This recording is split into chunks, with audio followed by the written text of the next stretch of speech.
Hello. এই কদর সুরা হ্যাঁ ভাই, আমি তো আছি সিঙ্গাপুর মিটিং ও। হাই বেটা, বেটা 2 লাখ টাকা দেবের কুটোর মধ্যে তুমি চা ফেলিয়ে দিচ্ছ। যাও এদিকে যাও।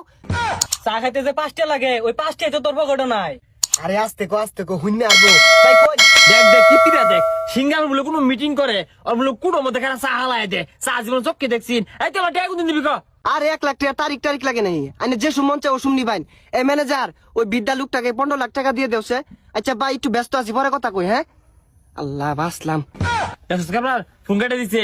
এই কান পাসা, আমি কি তোর সিঙ্গাপুর মিটিং আইবাম নাকি তুই টাইম দে? কি রে কি বইরা ফোন কাটছ? চিকান শোনা গেতাছে। কিরে মোবাইলের আবার কি হইলো? কল কাটটা দিলাম, এলা কথাই কইতাছে। এই যে টিভি মেরে অফ করে দিলাম, ওনার কইতো না। আরে মোবাইলের কিছু হইছে না, তোর জীবনে 12টা বাজে হেলে আজকে। মোবাইল বন্ধ হলি না, বন্ধ হইব মনে হচ্ছে। উঠাই দে। কিরে মোবাইলের আবার কি হইলো? বদ্ধ হইতেছি, এলা কথাই কইতাছে। বাই। তুই শুট কুট পিন দে। এই ইট কলা দেছস কে? ইট কলাটা কিনছস? না ভাই, কথা না আগে সিঙ্গাপুর থেকে আইলাম। এই ইট কলাটা কিনার চাইতাছি। কি কই কিনতাম।